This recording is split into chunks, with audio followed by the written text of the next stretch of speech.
Então, nesse capítulo 10, aí, versículo 13, parte B de Josué, onde diz: o sol, pois, se deteve no meio do céu e não se apressou a pôr-se quase um dia inteiro. E nós podemos ver também os 10 graus, né, pelos graus que já tinha declinado no relógio de sol de Acais. E podemos ver também, no dia em que Jesus morreu na cruz, houve a manifestação de Deus sobre o sol também. Então, a terra se escureceu, o sol escureceu-se, né, recusou-se a brilhar durante aqueles momentos ali que Jesus estava morrendo na cruz. Então são aí manifestações de Deus. E nós vamos ver também em Apocalipse, depois nós vamos ver que haverá uma manifestação de Deus sobre o sol nos dias da grande tribulação. Se nós pudermos olhar um pouco para trás também, podemos nos lembrar agora, lá no tempo de Moisés, no Egito, uma das pragas também foi a escuridão total. Era tão escuro que a Bíblia diz que as pessoas podiam tocar na escuridão, de tanta escuridão que tinha. Então foi também uma ação de Deus no sol. Então tudo isso são manifestações de Deus, manifestações que nós podemos chamar no Novo Testamento como ali o dom de maravilhas, né? Onde Deus opera na natureza. Então era natural que o sol brilhasse até um certo tempo e depois, a terra girando, haveria então a escuridão, né? Naquele lugar ali girava, o sol está aqui parado, a terra aqui, a terra girava, e então essa parte que está clara aqui ficaria no escuro, e a parte que estava no escuro antes ficaria no claro, de frente para o sol. Então o natural seria isso, mas então Deus fez com que parasse todo o sistema naquele lugar. E a terra então não girou sobre si mesma, a lua ficou fixa onde estava, o sol fixo onde estava e a terra fixa onde estava. Então, houve esse grande milagre, um dia prolongado aí, quase um dia inteiro. Quase então que houve 24 horas, né? Foram 23 horas e 20 minutos com o sol ali batendo no mesmo lugar na terra. Olha, quando Deus quer, porque poder Deus tem, então Ele intervém no curso natural das coisas. Ouvimos muitas vezes a expressão: isto aconteceu pela interferência imediata de Deus. O método de Deus não mudou, Ele não pode mudar. Dele é tanto querer como o efetuar, segundo o que? A sua própria vontade. Veja aí Filipenses capítulo 2, versículo 13, parte B. Então qualquer teoria que se oponha a esses princípios deve ser então ignorada. Então pessoas que não acreditam em milagres, não acreditam que Deus faz tremendas coisas, essas pessoas ainda não conhecem o Evangelho, não conhecem ainda a palavra de Deus, não conhecem o poder de Deus. Então na verdade Deus pode fazer tremendas coisas e eu sou testemunha dessas coisas maravilhosas que Deus faz, desses milagres que Deus faz. Nós temos visto a manifestação poderosa de Deus nesses dias que nós estamos vivendo. A ponto de Deus como que caminhar no meio do povo e as pessoas não suportarem, o corpo, a carne humana, não suportarem essa presença de Deus. É uma unção poderosa, uma presença de Deus poderosa no meio do povo. E o povo não se aguenta de pé, caem todos pelo chão. Alguns acham que é a manipulação, e pode ser que alguns estejam até usando de manipulação psicológica, alguma coisa. Mas eu sou testemunha de que Deus realmente anda no meio do seu povo, que Deus está no meio do seu povo e faz milagres, faz maravilhas, que a presença de Deus é coisa assim tocante, maravilhosa, é coisa mesmo estupenda, é coisa de se admirar, é coisa de você ficar às vezes a noite inteira sem dormir, pensando nas maravilhas, pensando naquela presença poderosa de Deus no meio do seu povo. Quantos milagres, quantas maravilhas, quantas pessoas salvas, tudo são milagres de Deus, maravilhas de Deus. E é evidente que Deus faz tudo isso para a conversão das pessoas.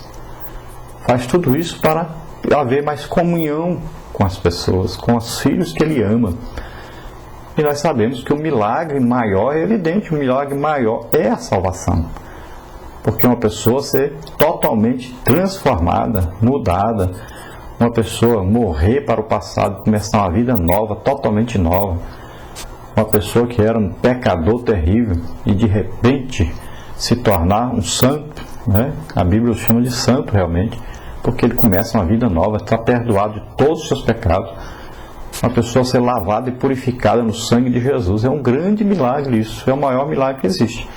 Agora, nós estamos falando na nossa lição aqui de um milagre físico, uma coisa vista por todos, né? Porque a salvação, você vê o resultado dela, mas não vê a ação material dela, né? Não pode, na hora, olhar para dentro da pessoa e ver como está lá.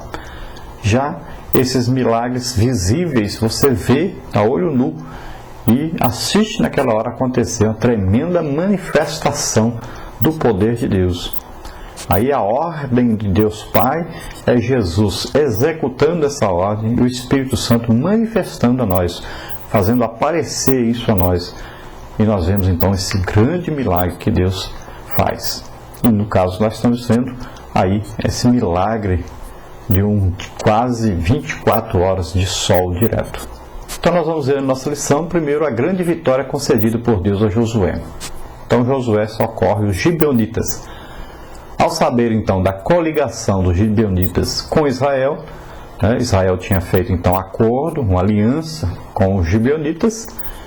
Os reis, então, amorreus, daquela região ali, onde estão os amorreus, você veja no mapa.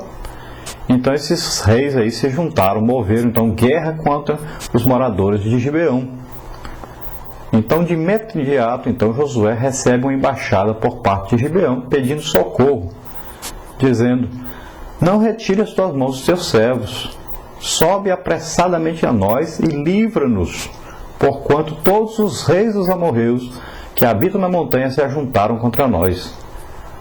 Então os reis amorreus se juntaram, atacaram os gibeonitas e eles mandaram então uma comitiva, mandaram aí alguns soldados, talvez soldados especiais que conseguissem passar pelo bloqueio do exército e dos exércitos, né, que eram 5 exércitos dos reis amorreus, e esses soldados conseguiram passar e chegaram até Josué e conseguiram então avisar Josué que os gibeonitas estavam sendo atacados e pedindo socorro a Josué, lembrando a ele da aliança que ele tinha feito com eles, né? Então eles tomaram aí aquela estrada clássica, né, que vai aí de Bet-Horon alta, 617 metros de altura, né, região já montanhosa, e depois eles desceram rapidamente para Bet-Horon baixa, 400 metros, né, baixando um pouco, para continuar em direção então a Aijalon e a zona costeira. Então, em socorro a Gibeão, subiu Josué de Gilgal, ele e toda aquela gente de guerra com ele, e todos os valentes e valorosos. Então, após uma caminhada forçada aí de uns 60 quilômetros, Josué lhe sobreveio de repente, porque toda a noite veio subindo desde Gilgal.